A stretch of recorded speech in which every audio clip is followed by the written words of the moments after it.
Hola a todos, mi nombre es José Manuel y hoy vamos a hablar sobre las funciones cuadráticas. Vamos a ver cómo representarlas y vamos a ver los posibles casos diferentes que nos podemos encontrar y qué hacer frente a cada uno de ellos.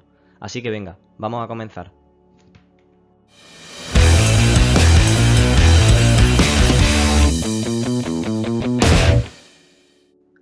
Lo primero que tenemos que tener claro es que se le llama función cuadrática porque a la expresión que comienza con una y o que comienza con f de x, como ponía en la portada, tenemos igualado un polinomio de segundo grado, es decir, un polinomio donde el monomio de mayor grado es de grado 2.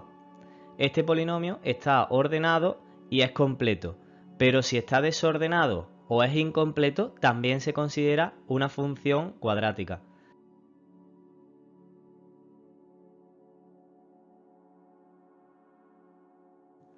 Lo primero que yo voy a hacer es pintar los ejes. No os recomiendo que vosotros empecéis pintando los ejes porque no sabéis en qué sitio va a aparecer vuestra función. Os recomiendo que primero calculéis todos los puntos y luego, a posteriori, pintéis los ejes. Yo, sin embargo, los pinto ya para poder ir mostrando cada punto que sale dónde se encuentra, porque yo ya sé cómo va a salir. También os recomiendo que os hagáis una tabla, esto sí que lo podéis hacer de primera, una tabla en la que vamos a representar los diferentes puntos que luego representaremos sobre la gráfica. Estos puntos, como ya sabéis, tienen en el plano dos coordenadas, coordenada X y coordenada Y, y los vamos a ir representando en estos cuadros. He puesto 5 huecos porque para una función cuadrática recomiendo que hagáis siempre al menos 5 puntos. A partir de 5 puntos, si queréis, podéis calcular más, pero mínimo 5 puntos. El paso número 1 es encontrar el vértice, porque el vértice en una función cuadrática nos indica el centro de dicha función, y a partir de ahí vamos a calcular puntos a la izquierda y a la derecha. Por lo tanto, vamos a encontrar el vértice. He puesto este sombreado en la casilla central porque tengo la costumbre de poner las coordenadas del vértice en la casilla central de estos 5 puntos. La fórmula que vamos a utilizar para encontrar ese vértice es la siguiente. Como veis, aquí pone xv. Eso significa que esta fórmula nos va a dar la coordenada x del vértice. Es decir, la coordenada x, lo que vamos a rellenar aquí, el numerito que va a aparecer aquí. Como veis, aparece menos b partido 2a. Estas letras se corresponden con los coeficientes de la función cuadrática que aquí nos encontramos. A es igual a 2 porque es el coeficiente del monomio de segundo grado. B es igual a menos 4 porque es el coeficiente del monomio de grado 1, el que acompaña a X. Mientras que C es menos 6 porque es el término independiente, ¿vale? Sustituimos esos valores en nuestra fórmula para encontrar la coordenada X del vértice. ¿Y qué nos queda? Pues nos queda el menos de la fórmula, el menos del menos 4, ¿vale? Menos paréntesis menos 4, partido de 2 por A. Como A vale 2, pues 2 por 2. Eso sería menos por menos más, se queda positivo el 4 arriba, 2 por 2, 4, se queda un 4 positivo abajo, y nos sale que la X del vértice es 1. Pues bien, lo rellenamos. Tenemos que la coordenada X es 1. Una vez que tengo la coordenada X, necesito por supuesto la segunda coordenada, la coordenada Y. ¿Cómo la voy a encontrar? Pues voy a utilizar la fórmula que tengo arriba. Veis que lo he llamado Y, mientras que en la portada lo llamaba f de x. Ambas cosas son lo mismo. Pero para encontrar la coordenada Y, lo que hago es coger esta expresión y sustituir la x por el valor x que yo quiero calcular. Yo quiero saber cuánto vale Y para una x que vale 1. Sustituyo la expresión y me queda 2 por 1 al cuadrado menos 4 por 1 menos 6. Como veis, esta expresión es calcular el valor numérico de esta expresión cuando sustituyo la x por 1, tanto aquí como aquí. Si hacéis las cuentas sería 1 al cuadrado es 1, 2 por 1 2, 4 por 1 4, entonces sería 2 menos 4 serían menos 2 y menos 6 serían menos 8. Menos 8, ¿quién es? Es la coordenada y la relleno en su correspondiente casilla. Una vez que tengo las dos coordenadas, puedo pintar dicho punto. El punto por coordenada sería 1 a la derecha menos 8 hacia abajo.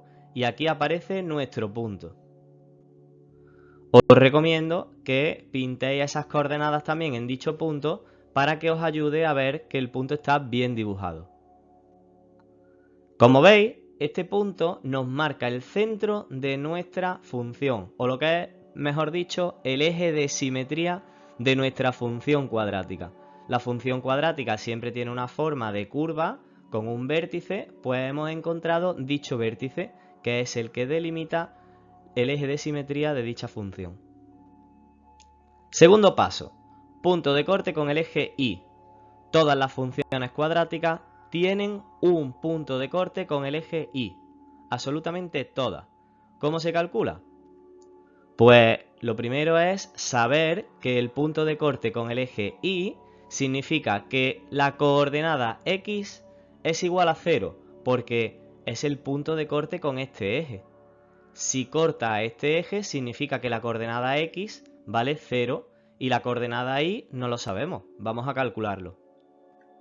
¿Cómo lo calculo? De la misma manera que hice antes. Si yo sé que X vale 0, cojo la expresión que tengo en el enunciado del ejercicio y sustituyo la X por 0.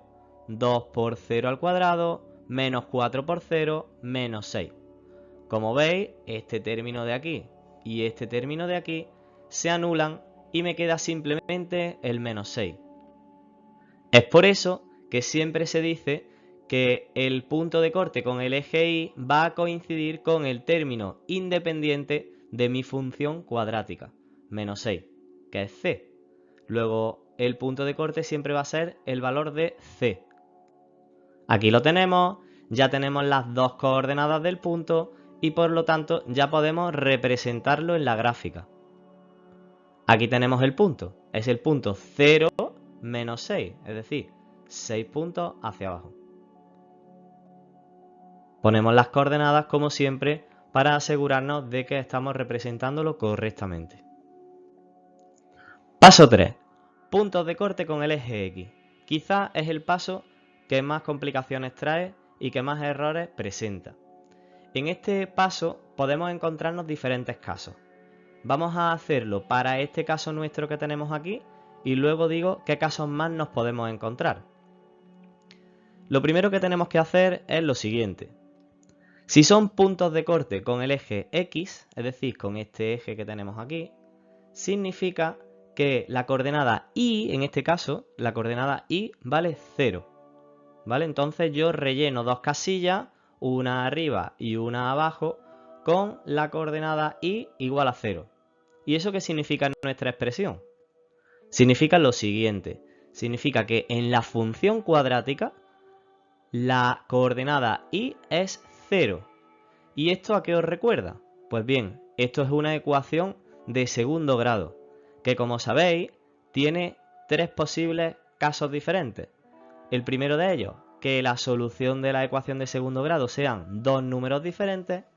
Puede pasar también que tenga una única solución, que se le llama solución doble, y puede pasar también que no tenga solución. Esto lo podéis ver todos los casos en un vídeo que tengo en el canal acerca de cómo resolver una ecuación de segundo grado. Pues bien, vamos a resolver esta ecuación de segundo grado que tenemos aquí. Sabemos que la fórmula que hay que utilizar para resolver la ecuación de segundo grado es esta de aquí. X igual a menos b más menos la raíz cuadrada del discriminante partido de 2a. Pues bien, vamos a empezar sustituyendo todas esas letras. X igual a menos b, ya sabemos que b también es negativo, luego hay un signo menos de la fórmula y un signo menos del coeficiente, más menos la raíz cuadrada de b al cuadrado, que sabéis que se pone entre paréntesis porque es negativo, menos 4 por a y por c. En este caso a es 2 y c es menos 6. Partido de 2 por a. Menos por menos es más, sería un 4. Más menos, menos 4 al cuadrado es 16. Menos por este menos, yo ya directamente pongo el signo más, porque yo sé que al multiplicar dos signos menos, este de aquí y este de aquí, me va a salir un signo positivo. Y luego multiplicamos 4 por 2 por 6. 4 por 2, 8. 8 por 6, 48. Partido de 2 por 2, que sale 4. ¿Qué nos queda? Pues dentro de la raíz cuadrada hacemos la suma, me queda raíz cuadrada de 64, cuyo resultado es 8. Vamos a pararnos aquí porque nos podemos encontrar tres casos diferentes en función de lo que salga dentro de esta raíz cuadrada. Si el resultado dentro de la raíz cuadrada en el radicando es positivo, como en este caso, tenemos dos soluciones para x, una con el signo más y otra con el signo menos, y van a ser dos puntos de nuestra parábola. Si el resultado de dentro de la raíz cuadrada, el radicando, es 0, más menos 0 va a dar siempre la misma solución. Es decir, vamos a tener solamente un punto, un valor de x, por lo tanto un solo punto, y este punto va a ser el vértice. Y también podría pasar que el radicando, el número dentro de la raíz cuadrada, sea negativo. Por lo tanto, no tendríamos soluciones en el conjunto de los números reales y el valor de x no lo podríamos calcular. Por lo tanto, en ese caso, no tendríamos estos dos puntos de corte. No habría puntos de corte con el eje x. Otra duda que también se me pregunta mucho es que si el radicando no sale la raíz cuadrada exacta, no sale 8 o 7 o un número entero, ¿qué pasa? ¿Qué hacemos? No pasa nada. Con la calculadora hacemos el cálculo de la raíz cuadrada, aproximamos con una o dos cifras decimales y seguimos adelante con el ejercicio. En nuestro caso concreto vamos a coger dos soluciones. Una con el signo más, 4 más 8 entre 4, que eso da 3. Y otra solución con el signo menos, 4 menos 8 entre 4, que eso da menos 1. Estas dos soluciones son dos coordenadas x para nuestros puntos. Teníamos dos puntos, ¿vale? Y entonces para el primero de ellos la coordenada x vale menos 1, luego tenemos el punto menos 1, 0. Y para el segundo tenemos que vale la coordenada x 3 y la coordenada y 0.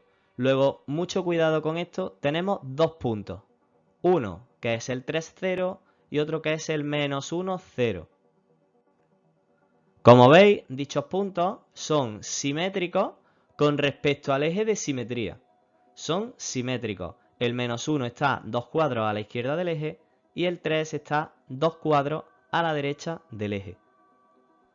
Las coordenadas de dichos puntos son menos 1, 0 y 3, 0. Paso 4. Completamos hasta los 5 puntos que hemos dicho que necesitamos como mínimo. Como vemos, tenemos el punto que es el vértice, que está en el eje de simetría. Tenemos dos puntos simétricos, que están en el menos 1 y en el 3. Y tenemos también otro punto a la izquierda del eje. Si lo miráis sobre el dibujo, por lógica, el quinto punto lo vamos a calcular simétrico a este punto. Es decir, sabemos que el punto va a estar por aquí, en el punto 2 menos 6. Vamos a calcularlo. Queremos un punto cuya coordenada x sea 2, para que sea simétrico con respecto al que está en 0. Por lo tanto, rellenamos nuestra casilla de la coordenada x, que es igual a 2. ¿Cuánto vale y si la x vale 2? Sustituimos en la expresión original. Y nos queda 2 por 2 al cuadrado menos 4 por 2 menos 6. Eso sería 8 menos 8 menos 6. Que sale, como no podía ser de otra manera, menos 6. Rellenamos la coordenada y en la casilla correspondiente y luego representamos el punto en su lugar, que es, como ya veis, simétrico. ¿Qué pasa si no me sale simétrico? Pues que no está bien, porque si hay un cuadro a la izquierda y aquí un cuadro a la derecha del eje de simetría, el punto tiene que estar a la misma altura. Sus coordenadas son, como hemos dicho, 2, menos 6. Último paso, unimos los puntos y hacemos ciertas comprobaciones. Comprobaciones que nos sirven para asegurarnos de que nuestro dibujo está bien. A mano alzada, de la mejor manera posible, unir los puntos dando una forma parabólica, porque lo que estamos representando es una parábola. En este caso, vemos que la parábola tiene las ramas hacia arriba, ¿vale? Podría ser que la parábola tuviese las ramas hacia abajo, no habría problema, ¿vale? Tendría el vértice arriba y las ramas hacia abajo. En nuestro caso ha salido con las ramas hacia arriba. Ahora veremos por qué. Primera comprobación. Nuestra función es convexa, es decir, tiene las ramas hacia arriba, o es cóncava, tiene las ramas hacia abajo. Pues mira, la nuestra es convexa. ¿Y por qué? Fijaos en el coeficiente A. ¿A qué valor tiene? A es 2. Es positivo. Cuando sea positivo, nuestra función será convexa. Mientras que cuando A sea negativo, si os sale algún ejemplo en el que A es negativo, la función será cóncava. Otra comprobación que es muy sencilla y que a mí me gusta hacer es el crecimiento que tienen los dos puntos que están cerca del vértice. Fijaos, el vértice y el punto adyacente que está a un cuadro a la derecha de distancia, el crecimiento hacia arriba coincide con el coeficiente A, porque cuanto mayor sea el coeficiente A, mayor es el crecimiento de la función cuadrática. Entonces esta parábola, si yo me muevo un cuadro a la derecha, subo 2 cuadros hacia arriba y tengo un punto. Eso está bien porque esa subida de 2 corresponde con el valor de A. Por lo tanto, esa comprobación también me sirve para ver si el crecimiento de mi parábola es correcto o no. Otra comprobación que podemos hacer es el punto de corte con el eje Y. Como dijimos, es fácil porque el punto de corte tiene que corresponder con C. Por lo tanto, miramos C, que es menos 6, y vemos si nuestro punto de corte con el eje Y, que siempre vamos a tener uno, coincide con C. Y por último, miramos si los puntos de nuestra parábola son simétricos 2 a 2. Como hacemos el dibujo a mano alzada, puede pasar que al hacerlo no me salga muy simétrico. Pero bueno, lo hacemos lo más simétrico posible. Pero lo que no puede pasar es que yo tenga dos puntos calculados, como estos dos puntos o como estos dos puntos, y que no salgan simétricos, es decir, a la misma altura y a la misma distancia del eje de simetría. Eso no puede pasar. Entonces es buena comprobación que veamos si nuestra parábola nos ha salido simétrica. Además, la unión de estos puntos, por favor, no la hagáis con regla. Hacedla a mano alzada con cierta forma de curva, porque lo que estamos dibujando es una curva, ¿vale? No son varias rectas o varios segmentos unidos, es una curva, por lo tanto no los unáis con regla. Con esas comprobaciones terminamos la explicación de cómo representar una función cuadrática. Tened en cuenta que las funciones que vosotros dibujéis no siempre van a ser iguales a las de este ejemplo. Podéis encontrar funciones cuadráticas convexas, cóncavas, es decir, con ramas hacia arriba y hacia abajo. Puede que tengan dos puntos de corte con el eje X, solo un punto de corte o ningún punto de corte con el eje X. Pero eso no significa que no estén bien representadas. Lo importante es que sean simétricas, que tengan forma de curva y que los puntos estén bien calculados siguiendo los pasos que hemos dicho. Si habéis aprendido y os ha gustado, suscribíos al canal, dadle al like y comentadlo. Nos vemos pronto.